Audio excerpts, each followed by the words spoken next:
వచనం.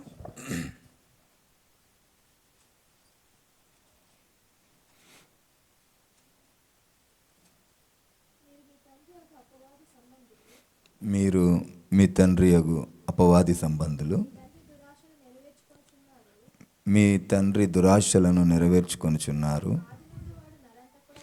ఆది నుండి వాడు నరహంతకుడై ఉండి సత్యమందు నిలిచినవాడు కాడు. వాని యందు సత్యమే లేదు. వాడు అబద్ధమాడినప్పుడు తన స్వభావమును అనుసరించి ఏ మాటలాడును.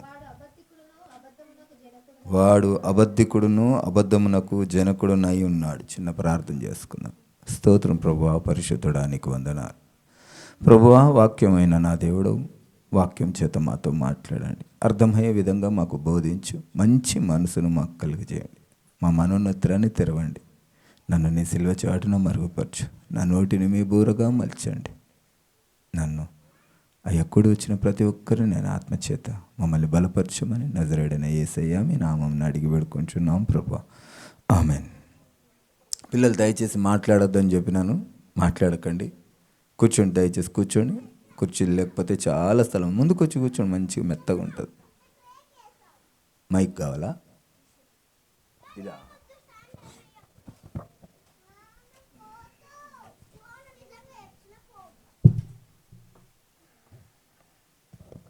మంచిది. హల్లెలూయా, హల్లెలూయా.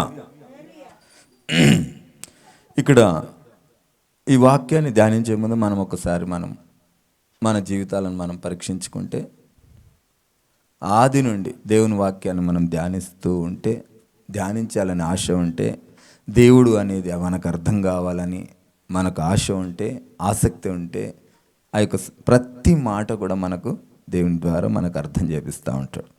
అయితే ఇక్కడ మనము దేవుని చేత సృష్టింపబడిన ప్రతి ఒక్కరం కూడా మన స్వభావం ఎలాగుండే అంటే, దేవుని యందు స్వభావం ఉండే, దేవుని స్వభావం ఉండే, దేవుని స్వరూపంలో ఉండే. దేవుడు ఏమంటాడు? మనిషిని చేసినప్పుడు ఎవరు పోలికన చేసిండట? ఆయన పోలిక చొప్పున మనని చేసిండట. అయితే ఆయనకు ఒక పోలిక ఉంది. అది ఏదంటే నరుని, ఆయనకు ఒక ఆశ ఉంది, నరుని చేయాలని. ఆ ఆశ కలిగి దేవునికి ముందే తెలుసు, ప్రజెంట్, పాస్ట్, ఫ్యూచర్ అని తెలుసు కనుక, దేవుడు మనిషిలాగా ఈ లోకానికి రావాలి అని తెలుసు కనుక మనిషిని ఆయన వచ్చేటటువంటి రూపం, శ్రేష్టమైన రూపాన్ని మనకిచ్చిండు. ఆయన స్వభావాన్ని మనకిచ్చిండు. కానీ మనం మధ్యలో ఏం జరిగిందో మనం ఈ వాక్యం ద్వారా మనము తెలుసుకుంటున్నాం. మీరు మీ తండ్రి యగు అపవాది సంబంధులు. మనం దేవుని బిడ్డలం కదా, మనకు తండ్రి యేసయ్య కదా. కానీ ఇక్కడ దేవుడు ఏమంటున్నాడంటే, మీ తండ్రి యగు అపవాది సంబంధులు. మీ తండ్రి దురాశ నెరవేర్చుచున్నారు. ఆది నుండి వాడు నరహంతకుడై ఉండి సత్యమందు నిలిచిన వాడు కాడు. మనము దేవుని బిడ్డలమని చెప్పుకుంటున్నాము. సమస్త లోకమంతా కూడా దేవుని బిడ్డలు, దేవుడు సృష్టించిన మనుషులమని మనం చెప్పుకుంటున్నాము. కానీ దేవుడు ఏమంటాడు? మీరు అపవాది పిల్లలు అని అంటుండు. ఎందుకొరకు మనం అపవాది పిల్లలమైనమో మీ అందరికీ తెలుసు. ఎందుకొరకమైనమంటే, ఆదాము దేవుని మాటను లక్ష్య పెట్టక, దేవుని మాటలను పెడచెవున పెట్టి అపవాది మాటకు విలువనిచ్చినటువంటి ఆ సంఘటన ద్వారానే మనం ఎవరి పిల్లలం అయిపోయినాం? అపవాది పిల్లలు. ఇక్కడ దేవుని పిల్లలకు అపవాది పిల్లలకు వ్యత్యాసం ఏమర్థమైంది మీకు? దేవుని పిల్లలకు అపవాది పిల్లలకు వ్యత్యాసము ఏమర్థమైంది?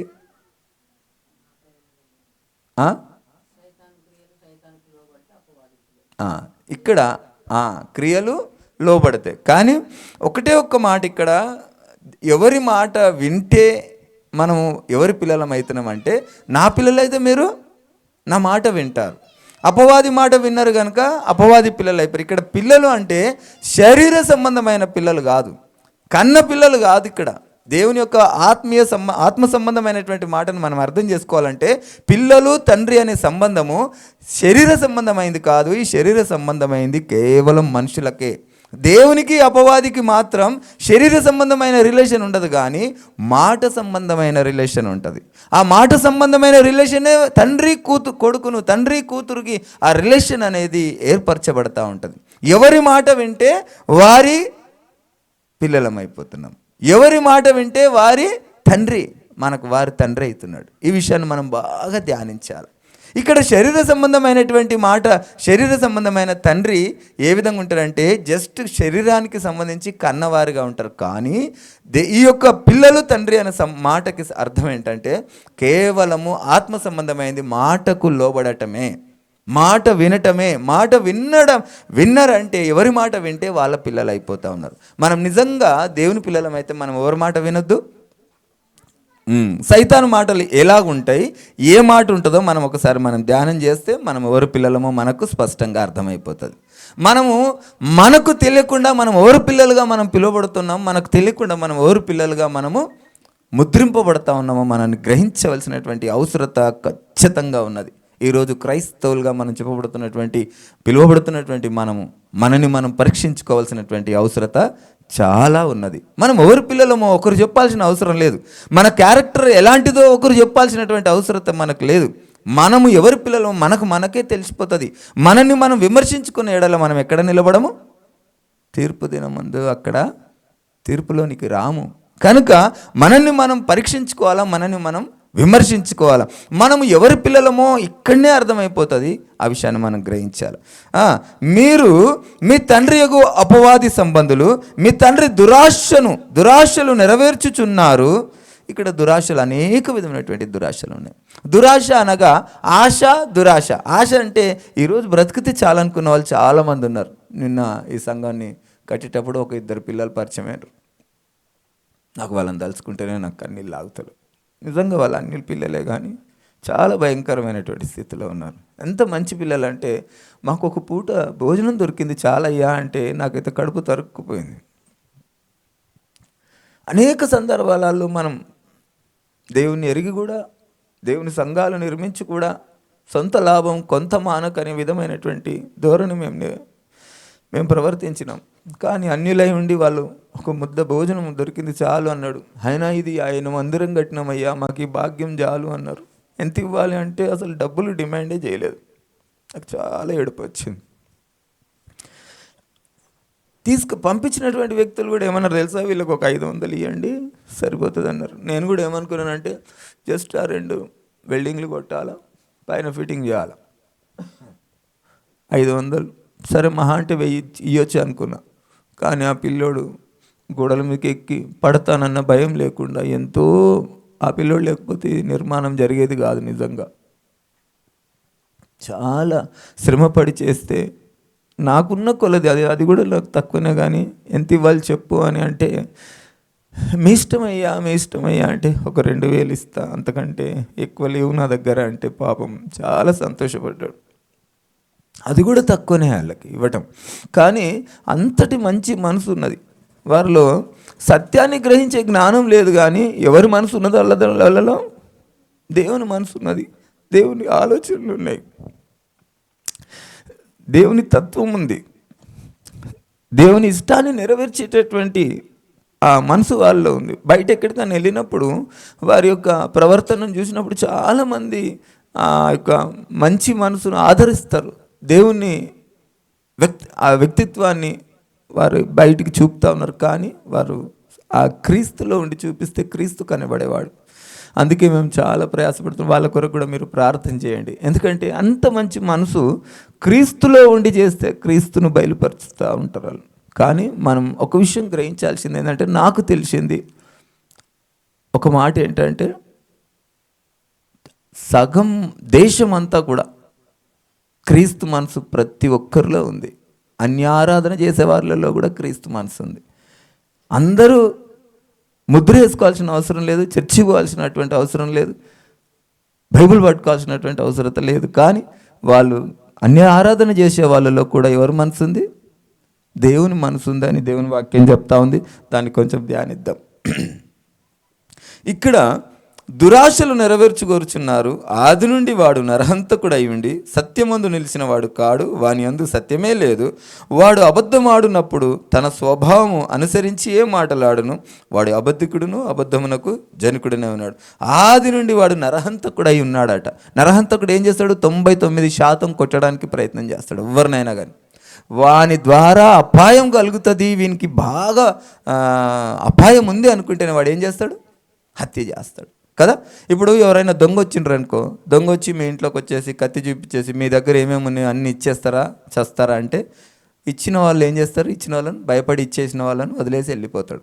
అదేమైపోతుంది, ఆడికి ఆ దొంగకు హత్య చేసేదాకా రాదు. కాకపోతే ఆ సంబంధం ఎవరిది, అపవాది సంబంధం, దురాశ సంబంధం. ఇంకా వాడు నేను ఇయ్యానని చెప్పి పెనుగులాడేవాడిని ఏం చేస్తాడు, వాడు కూడా పెనుగులాడి లాస్ట్కు చంపేదాకా చేస్తాడు. కనుక ఈ నరహత్య ఏడు దాకా పోతుందంటే ఆయన హృదయంలో 99% చంపాలనే హృదయం ఉంటుంది. కానీ కొట్టడము, తిట్టడం, ఇవన్నీ కోపము, ద్వేషము, ఈర్ష, పగ, ఇవన్నీ కూడా ఎవరి ద్వారా కలుగుతున్నాయి అంటే అపవాది ద్వారానే మనకు కలుగుతా ఉన్నాయి. అందరినీ చంపరు, అన్ని సిచ్యువేషన్లు చంపేదాకా రావు. మనం భయపడ్డామనుకో లాక్కునేదాకానే అవుతుంది. మనం భయపడ్డామనుకో తిట్లు పడేదాకానే అవుతాయి.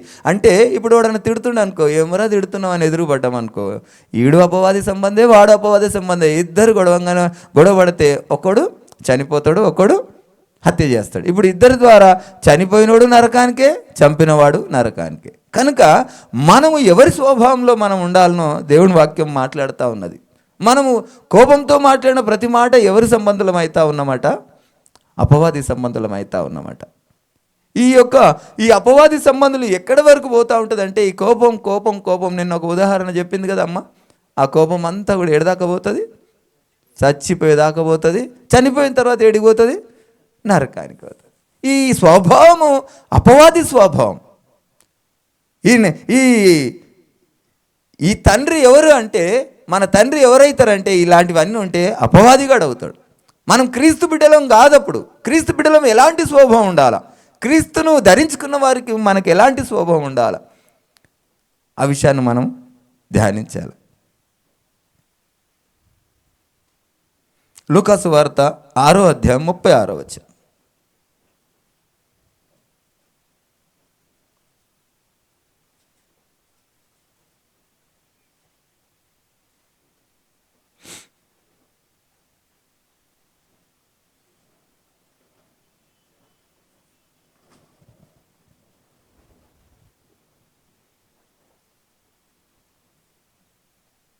ఆరో అధ్యాయం 36వ వచనం.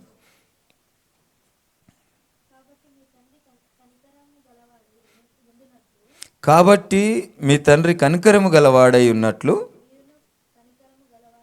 మీరును కనికరము గలవారై ఉండుడి. హల్లెలూయా. ఇప్పుడు మన తండ్రి ఎలాంటి స్వభావం కలిగి ఉందట, మన తండ్రికి కనికరము ఎన్ని విధాలుగా మనకు చూపబడుతుంది. కనికరంలో ఏమేమి ఉంది, కనికరం అనగా ఏమిటి, అసలు కనికరం అంటే నా పదానికి అర్థమే తెలియదు కొంతమందికి. కనికరం అనేది అర్థమే తెలియదు, అన్నీ కలిపొస్తాయి అందులో. కనికర పడ్డామనుకో అన్నీ కలిపొస్తాయి. ఒకడు భయంకరమైనటువంటి ఆ బాధ కలిగించిన వాడు కాళ్ళు పట్టుకుండా అనుకో, మనం చూపాల్సింది ఏంటిది, కనికరం కలిగితే అప్పుడు కనికరం చూపినామనుకో ఏమైపోతుంది, మనలో కోపం పోతుంది, ద్వేషం పోతుంది, ఈర్ష్య పోతుంది, పగ పోతుంది, అన్నీ పోతాయి. ఒకడు చేసిన దాన్ని బట్టి మనము దానికి కనికర పడ్డామంటే అందులో ప్రేమ వస్తుంది, దయ వస్తుంది, ద్వేషం పోతుంది, ఈర్ష్య పోతుంది, పగ పోతుంది, అన్నీ పోతాయి ఒక కనికరం ద్వారా. అందుకే ఇక్కడ ఏమంటున్నాడు, మీ తండ్రి కనికరము గలవాడై ఉన్నట్లు మీరును కనికరము గలవారై ఉండుడి. ఇక్కడ అపవాదిగాడేమో నరహంతకుడై ఉండి అబద్ధికుడై ఉన్నాడు. ఇక్కడ మన తండ్రి, ఇప్పుడు మనం అనుసరిస్తున్నటువంటి మన తండ్రి సమస్త లోకమంతా కూడా అనుసరిస్తుంది. మీరు నమ్మరు, ఈ రోజుల్లో వీడియోలు చూస్తూ ఉంటే, యూట్యూబ్లు చూస్తూ ఉంటే లోకమంతా ప్రతి ఒక్క అన్యజనులు కూడా ఏమంటున్నారంటే ఈ ధోరణి ఏం ధోరణబ్బా, మనం దేవుని కొరకు మనము ప్రకటిస్తున్నాం, దేవుని కొరకు నిలబడుతున్నాం కదా, ఒకరిని హింసించే ధోరణి ఏం ధోరణి, ఒకరిని బాధించేటటువంటి ధోరణి ఏం ధోరణి, ఒకరిని ప్రేమించకుండా ఒకరిని హత్య చేయడం ఏం ధోరణి అని చెప్పి మాట్లాడుతూ ఉన్నారు. వారిలో ఎవరి స్వభావం ఉంది, దేవుని స్వభావం ఉంది. అపవాది స్వభావం ఇతరుల్ని బాధపెడుతుంది, అపవాది స్వభావం నేనే అంటది, అపవాది స్వభావం నేనే బాగుండాలంటది. దేవుని యొక్క స్వభావం అందరూ బాగుండేటటువంటి ప్రేమ కలిగి కనికరం కలిగి ఉంటుంది. అందుకే ఇక్కడ చక్కటి మాట మాట్లాడుతూ ఉన్నాడు, కనికరం మీ తండ్రి కనికరము గలవాడై ఉన్నట్లు మీరును కనికరము గలవారై ఉండుడి.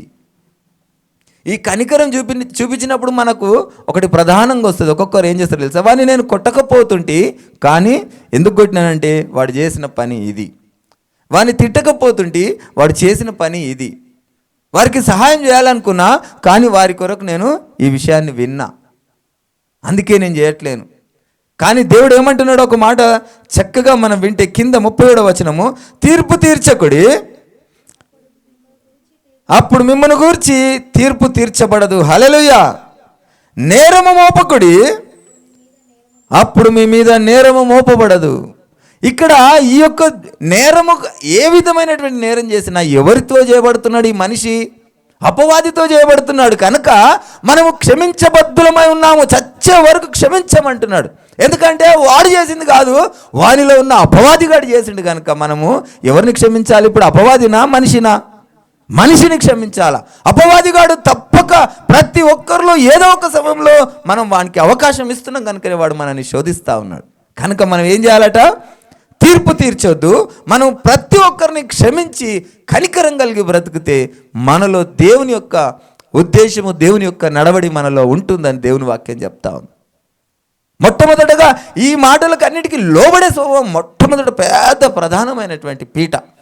లోబడే మాట. ఆయన మాటకు విలువిచ్చినప్పుడే మనము ఆయనకు ఇష్టలుగా మనం బ్రతుకుతాం. లోబడే స్వభావం ఆయన మాటకు. ఇది దేవుని చిత్తం కాదు, ఇది దేవుని ఇష్టం కాదు, ఇది దేవుని మాట కాదు, ఇది అపవాది పని, ఈ అపవాది క్రియ, ఇది అపవాది లక్షణము, ఇది అపవాది తత్వము. ఇవి మన హృదయంలో ఎప్పుడు నిలిచి ఉంటే అప్పుడు మనము ఎవరితో ఉన్నామో మనము గ్రహించగలుగుతాం. మనము అపవాదితో ఉంటున్నామా లేదా మనము దేవునితో నిలిచి ఉంటున్నామా? మనము అపవాది క్రియలు నెరవేరుస్తున్నామా, మనము దేవుని క్రియలు నెరవేరుస్తున్నామా అన్న విషయాన్ని మనము గ్రహించకుంటే మనం క్రైస్తవ్యంలో మనము ఉన్నా ఏనట్టు లేనట్టే. ఆ విషయాన్ని గ్రహించాలి. ఎఫెసీయులకు రాసిన పత్రిక 4వ అధ్యాయం 31.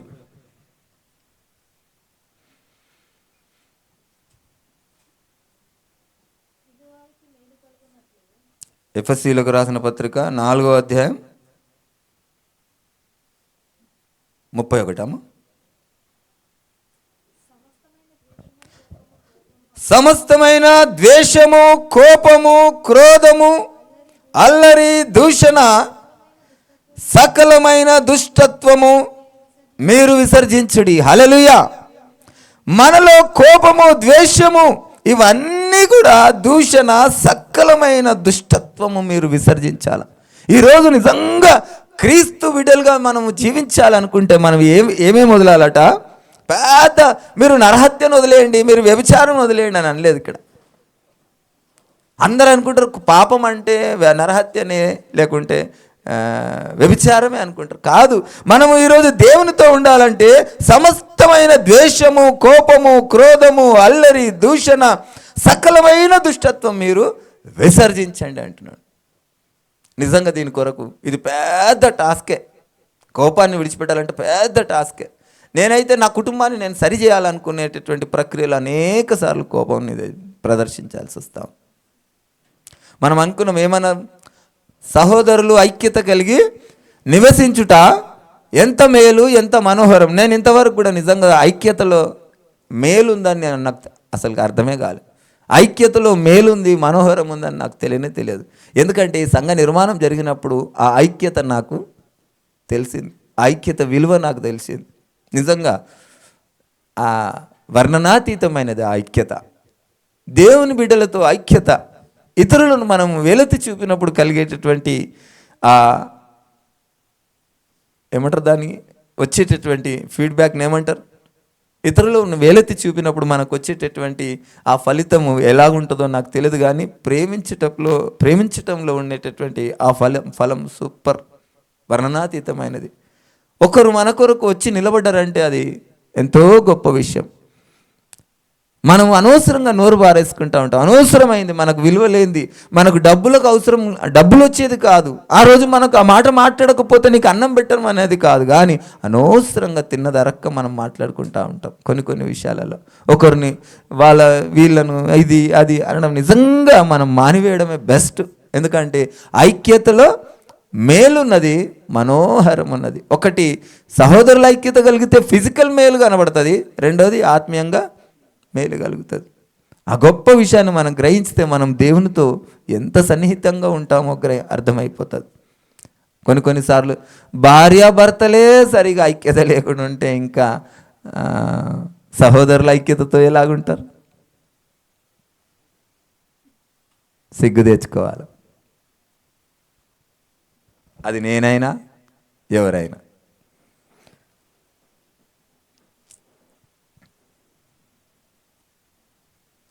ముప్పై 32వ వచనం చూడండి అమ్మా.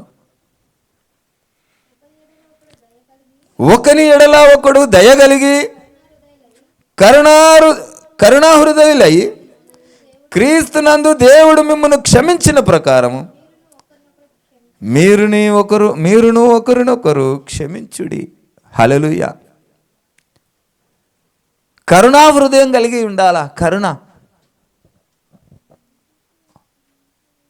నిజంగా ఒక్క చిన్న మాటతోని చచ్చేంత మటుకు వాడికి ఏది జరుగుతుందో చూద్దాం, ఏది జరిగితే బాగుండు అనేటటువంటి తత్వం ఎవరిది అంటే అది అపవాది. ఒక్కసారి ఏదో గొడవ పడితే, ఒకసారి ఏదో మాట్లాడితే, ఒకసారి ఏదో మాట్లాడకపోతే అదంతా ఎందుకు? ఎవరన్నా మనకి తక్కువ విలువిచ్చి ఇతరులకు ఎక్కువ విలువిస్తే ఇక వాడు మన మనసులో ఉండిపోతాడు ఇక కదా. ఇంకా వాడిని మనం చూడాలి. ఇక మనకు విలువే లేదు, వేరే వాళ్ళకు విలువ ఇచ్చిరని. అనేక విధమైనటువంటి దుష్టత్వం మనలో ఇంకా ఏలుతున్నాయి. అవి ఒక్కొక్కసారి వాక్యాలు చదివినప్పుడు అవి ఏమవుతుంటాయి? బయట పడతా ఉంటాయి, బయటికి వస్తూ ఉంటాయి. వాటిని కప్పేసుకోవద్దు, తీసేసుకోవాలి. కనుక దేవుని వాక్యం చెప్తా ఉంది, మనం కరుణాహృదయం కలిగిన వారమై దేవుడు మిమ్మల్ని క్షమించిన ప్రకారము మీరును ఒకరినొకరు క్షమించుకొనుడి. ఎంత గొప్ప విషయం, ఎంత గొప్ప మాటలు దేవుని. ఆయన బిడ్డలుగా మనం జీవించాలంటే కరుణ కలిగి ఉండాలా, దయ కలిగి ఉండాలా, ప్రేమ కలిగి ఉండాలా. ఆయన బిడ్డగా మనం జీవించాలంటే ప్రతి ఒక్కరి పట్ల ఎవరిని కూడా దూషించడానికి వీల్లేదు. తీర్పు తీర్చొద్దు అంటున్నాడు. ఇగో ఇందుకు ఈయన ఇట్లా చేసి నేను అందుకే ఇట్లా చేసినాను కాదు. దేవుడు ఏమంటున్నాడంటే ఒకరికి కీడు చేసి మనం కీడు అనుభవించటం కంటే మేలు చేసి కీడు అనుభవించటం మేలు. ఒకరి కొరకు మనము వీళ్ళు ఈ తప్పు చేసిరని మనము సమాజంలో ఇతరుల ఆ యొక్క నిరూపించడానికి ప్రయత్నం చేసినప్పుడు ఆ యొక్క ప్రయత్నంలో మనము ఆ చేసి దేవునికి అవమానపరచటం కంటే ఆ బాధను అనుభవించటమే మేలనుంది దేవుని వాక్యం. ఓర్చుకుందాం, సహిద్దాం, భరిద్దాం, దేవుని కొరకు దేవుని సాక్షిగా బ్రతుకుదాం.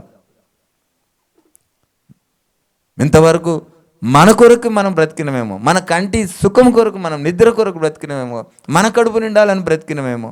ఇక మీదట ఇతరుల నిద్ర కొరకు, ఇతరుల కడుపు కొరకు మనం బ్రతకడానికి మనం ప్రయత్నం చేద్దాం. దేవుని మాట వినడంలో ఎంత గొప్ప మాధుర్యం ఉందో మనం గ్రహించుదాం. మనం దేవుని మాట వినకపోతే ఆత్మీయస్థితి ఏమవుతుందో, శరీర సంబంధమైనది ఎలాగో అనుభవిస్తూ ఉంటాం, కానీ ఆత్మీయస్థితి ఏమవుతుందో మనం ఒకసారి గ్రహించవలసింది ఎంతైనా అవసరత ఉన్నది.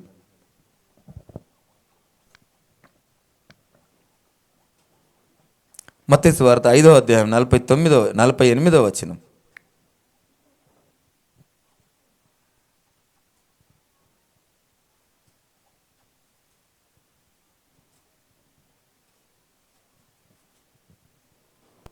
చివరి వచనం. మీ పరలోకపు తండ్రి పరిపూర్ణుడు గనుక మీరును పరిపూర్ణులుగా ఉండెదరు. హల్లెలూయా. మన తండ్రి పరిపూర్ణంగా ఉన్నాడు. అంటే పరిపూర్ణం అంటే ఏంటి? పరిపూర్ణం అంటే ఇప్పుడు ఈ సంఘం కట్టబడ్డది, ఇది చాలు మనకు అనిపిస్తుంది కదా. కొరత ఉంది, దీంట్లో లైట్లు లేవు, ఫ్యాన్లు లేవు, ప్లాస్టరింగ్ లేదు, లైట్లు లేవు, వాక్యాలు లేవు, బండలు లేవు, నల్ల లేదు, ఏమి లేదు. అన్నీ ఉంటే పరిపూర్ణత. మనం కేవలం క్రీస్తులోనే ఉన్నాము, కానీ మనలో ఏం లేదు, పరిపూర్ణత లేదు. మనలో ఇంకా చాలా కొరతలు ఉన్నాయి, మనలో మిగిలిపోయినాయి, మనం విడిచిపెట్టినాయి, మనం లక్ష్య పెట్టినవి చాలా ఉన్నాయని దేవుని వాక్యం చెప్తా ఉంది. మనం పరిపూర్ణంగా ఉండాలా. దేవుడు ఇంకొక చోట అంటాడు, ఆయన మన కొరకు పరిపూర్ణంగా ఆయన ప్రాణం పెట్టేసేంత వరకు కూడా పరిపూర్ణంగా ఆయన ఈ లోకంలో మనకు చూపించినటువంటి విధానాన్ని మనం గ్రహించి మన ప్రాణాన్ని కూడా లెక్క చేయనంతగా మనం ఆయనలో మనం జీవిస్తేనే తప్ప పరిపూర్ణులం కాలేమని దేవుని వాక్యం చెప్తాం. మనం పరిపూర్ణతలో మనం ఉండాలి. పరిపూర్ణంగా మనం ఆయన సన్నిధికి ఇతరులకు కనబడినప్పుడు మన దేవుడు వారిలో మనకు ఇతరులకు కనబడతాడు. మనలో పరిపూర్ణత లేదు. మనం క్రీస్తుని వెంబడిస్తున్నాం, ఆదివారం చర్చికి వెళ్తున్నాం, చర్చి కట్టడానికి డబ్బులు ఇస్తున్నాం, మీటింగ్లకు వెళ్తున్నాం, మీటింగ్లకు సహకరిస్తున్నాం. కానీ సమయం వచ్చినప్పుడు అపవాదిని చూపిస్తూ ఉన్నాం. మనకు అవకాశం వచ్చినప్పుడు ఇతరులకు అపవాదిని చూపిస్తూ ఉన్నాం. మన తండ్రి ఎవరైపోయారు అంటే అపవాది అయిపోయాడు.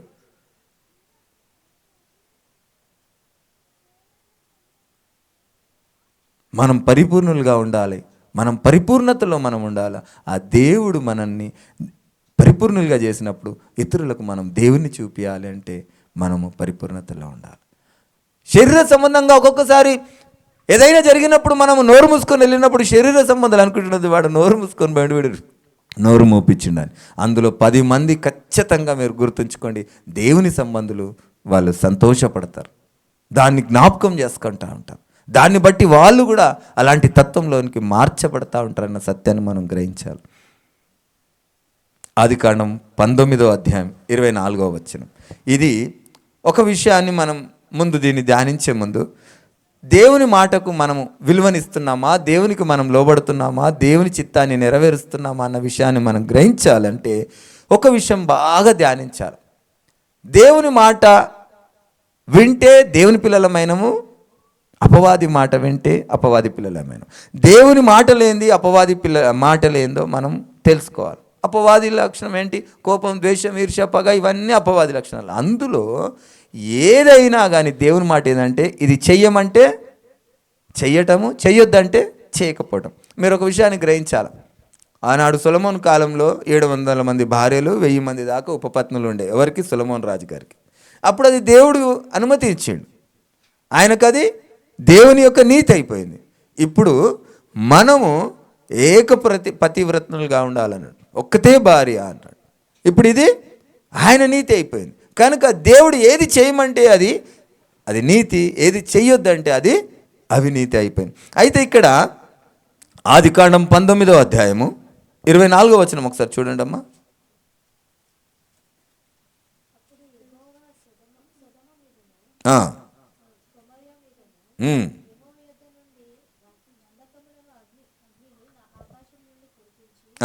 మళ్ళా అప్పుడు యెహోవా సొదొమ మీదను గొమొర్రా మీదను యెహోవా యొద్ద నుండి గంధకమును అగ్నిని ఆకాశం నుండి కురిపించి ఆ పట్టణములను, ఆ మైదానములంతటిని, ఆ పట్టణంలో నివసించిన వారందరినీ, నేల మొలకలను నాశనము చేసెను.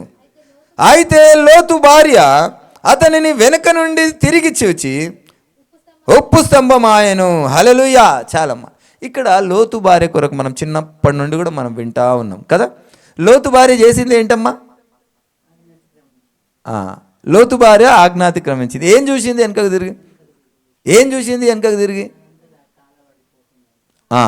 మనమంతా చిన్నప్పటి నుంచి కూడా మనం ఏం విన్నాం? అదే కాలబడిపోతుందని విని మనం ఏమన్నా లోతు భార్య ఆశ కలిగి ఉంది, శరీర ఆశనో లేకుంటే నేత్ర ఆశనో కలిగి ఉందని మనం వివరించుకున్నాం కదా.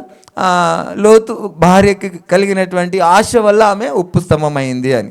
కానీ దేవుడు అంతకు డబల్గా ఆశీర్వదించిండు, అంతకు అనేక విధమైన పాపాలను కూడా దేవుడు క్షమించిండు. కానీ ఇక్కడ ఆమె ఉప్పు స్తంభం కావడానికి ఆమె నేత్రాశనో ఆమె లోకాశనో ఏదో కాదు. అక్కడ ఆమె చూసింది ఏంటో మనం ఒకసారి బాగా ధ్యానిస్తే, అప్పుడు యెహోవా సొదొమ మీదను, కింద పైనుండి మీరు బాగా చూసుకుంటే అక్కడికి వచ్చింది ఎవరు? 2 వ్యక్తులు ఉంటారు. వాళ్ళు దేవదూతలా దేవుడా అనేది మీరు బాగా ఆ వాక్యాన్ని ధ్యానిస్తే మీకు అర్థమవుతుంది. అక్కడ దేవదూతలుగా ప్రత్యక్షమైన దేవుడు, వారు చూసేంతగా ఆయన మహిమను తగ్గించుకొని వచ్చిండు దేవుడు. ఆ తర్వాత వీళ్ళను చేయబట్టి తడువు చేస్తున్నందుకు చేయబట్టి వాళ్ళని పంపించేసి పైన ఒక మాట ఉంటుంది, లోతు నీవు త్వరపడి అక్కడికి తప్పించుకొని పొమ్ము, నీవు అక్కడ చేరు వరకు నేనేమీ చేయలేననియు అందుచేత ఆ ఊరికి సోయరు అని పేరు పెట్టబడెను. లోతు సోయరుకు వచ్చినప్పుడు ఆ దేశమున సూర్యుడు ఉదయించెను.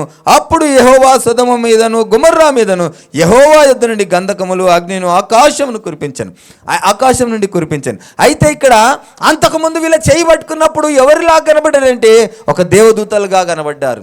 కానీ వీళ్ళు పరిగెత్తి తప్పించుకొని వేరే ప్రాంతానికి వెళ్ళినప్పుడు అక్కడ ఒక మాట, చక్కటి మాట, యెహోవా అన్న పదాన్ని అక్కడ ప్రస్తావించిన. యెహోవా సొదొమను గొమొర్రా మీదను యెహోవా యొద్ద నుండి గంధకమును అగ్నిని ఆకాశం నుండి కురిపించి ఆ పట్టణములను మైదానులంతటిని ఆ పట్టణంలో నివసించే వారందరినీ నేలమలకను నాశనం చేసెను. అయితే లోతు భార్య అతనిని వెనుక నుండి తిరిగి చూచి ఉప్పు స్తంభమాయెను. ఎవరిని చూసిందట? ఎవరిని చూసింది? వెనుకకు తిరిగి పట్టణాన్ని చూసిందా? ఎవరిని చూసిందట అక్కడ? ఇక్కడ సరిగ్గా చూద్దాము. అయితే లోతు భార్య అతనిని వెనుకకు తిరిగి చూసిందట. ఎవరిని వెనుకకు తిరిగి చూసింది? చూడండి అక్కడ ఏమంటది, అతని వెనుకకు తిరిగి చూసింది. అక్కడ ప్రత్యక్షమైంది దేవదూతగా, వీళ్ళను తడుగు చేసింది దేవదూతగా, వీళ్ళను పంపించిన తర్వాత అగ్ని గంధకంలను కురిపించేటప్పుడు ఆయన స్వరూపంలోనికి మార్చబడ్డాడు. అక్కడ ఎవరు మనిషి చూసేంతగా ఆయన కనబడ్డాడు, తిరిగి ఆయన నాశనం చేసేటప్పుడు ఆయన స్వరూప్యాన్ని కనబరిచాడు. మోషే గారికి ఏమంటాడు, నువ్వు నన్ను చూడలేవు, వెనక నుండి మాత్రమే చూడన్నాడు. ఇక్కడ ఆ యొక్క దేవుడు అక్కడ ప్రత్యక్షమయ్యి ఆయన స్వరూపంని కనపరిచి ఆ ఊరిని నాశనం చేసేటప్పుడు ఆయన యొక్క స్వభావాన్ని చూపించినప్పుడు లోతు భార్య వెనుకకు తిరిగి ఆయన వెనక భాగాన్ని చూసింది. ఆమె ఏమైంది? ఉప్పు స్తంభం అయిపోయింది. ఆయనను ఎవరు కూడా చూడలేరు. కానీ ఇక్కడ దేవుడు చెప్పబడుతున్నటువంటి మాట ఏంటంటే ఆయన మనుషులకు తన ఆ యొక్క అవసరాన్ని బట్టి ఆయన ప్రత్యక్షమగుతూ వచ్చిండు. ఊరిని కాదు ఆమె చూసింది. అక్కడ మీరు కావాలంటే ఒక బైబిల్ ఇవ్వండి, ఆమెకు చూస్తుంది ఒకసారి. అయితే లోతు భార్య అతని వెనక నుండి చూసిందట. నిజంగా దేవుని చూసి ఎవరు బ్రతకలేరని చెప్పినటువంటి మాట అది సత్యం. దేవుని డైరెక్ట్గా ఎవరు చూడలేరు, ఆయన వెనుక నుండి కూడా చూడలేరు. కనుకనే దేవుడు ఏం చేసిండు, ఆయన అవసరతను బట్టి మానవునికి చూసి అంతగా ఒక్కొక్కసారి ప్రత్యక్షమవుతూ వచ్చిండు. మెల్కీసెదెకుగా ప్రత్యక్షమైండు, దేవదూతగా ప్రత్యక్షమైండు, యేసు ప్రభుగా నరవతారిగా ప్రత్యక్షమైండు. ఆయన దిగి వచ్చిన దేవుడు అని దేవుని వాక్యం చెప్తా ఉంటుంది. కనుక ఆ యొక్క విషయాన్ని సత్యాన్ని మనం గ్రహించాలా. ఇక్కడ దేవుడు ఆమెకు స్పష్టంగా చెప్పాడు, మీరు వెనుకకు తిరిగి చూడకూడదు, ఎందుకంటే నేను నా స్వరూప్యాన్ని ప్రత్యక్షించబోతా ఉన్నా, దాన్ని చూపబోతా ఉన్నా, ఆ యొక్క ప్రాంతాన్ని నాశనం చేయబోతా ఉన్నా, నేను నా యొక్క అస్సలి రూపాన్ని నేను చూపించబోతా ఉన్నా, మీరు వెనుకకు తిరిగి చూడొద్దు అని చెప్పిండు. దేవుని మాటను లోబడాలా, దేవుని వాక్యానికి లోబడాలా, దేవుని యొక్క ఆ యొక్క మహా గొప్ప ఆయన శక్తిని మనము తెలుసుకోవాలా. లోతు తెలుసుకున్నాడు, లోతు కుటుంబం తెలుసుకుంది, తన భార్య తెలుసుకోలేకపోయింది. ఆయనను చూడలేమని, ఆయనను చూసి ఆమె ఉప్పు స్తంభమైంది. ఆయన ఒక్కొక్క సమయాన్ని బట్టి, సమయ సందర్భాన్ని బట్టి ఆయన ప్రత్యక్షమగుతూ వచ్చిండే తప్ప ఆయన యేసు ప్రభుల వారు కుమారుడు కాదని దేవుని వాక్యం చెప్తా ఉంది. ఆయన సమయాన్ని బట్టి, మన పాపమును బట్టి ప్రాయచిత్తంగా బలియాగం కొరకు ఆయన మనిషిగా రావాల్సి వచ్చింది. కానీ ఆయన మనిషి కాదు, ఆయన మహాగణుడు, మహోన్నతుడు, ఆకాశమైన సింహాసనము, భూమి ఆయన పాదపీఠం, అంతటి గొప్ప ఆకారము కలిగి కోటి సూర్యకాంతుల కంటే అధికమైన వెలుగును వెదజల్లుతూ వసిస్తున్నటువంటి నా దేవుడు మనము ఆ యొక్క లోకంలో ప్రత్యక్షమైతే ఎవరు కూడా చూసి బ్రతకరు, సమస్త సృష్టి నాశనం అయిపోతుందని మనిషిగా ఈ లోకానికి దిగి వచ్చినటువంటి గొప్ప దేవుడు, ఆయన నామం మహిమపరచబడును గాక. దేవుడి వాక్యం దీవించి మన వెనుకల్లో జ్ఞాపకం ఉంచును గాక. మనమందరము తలలు వంచుకొని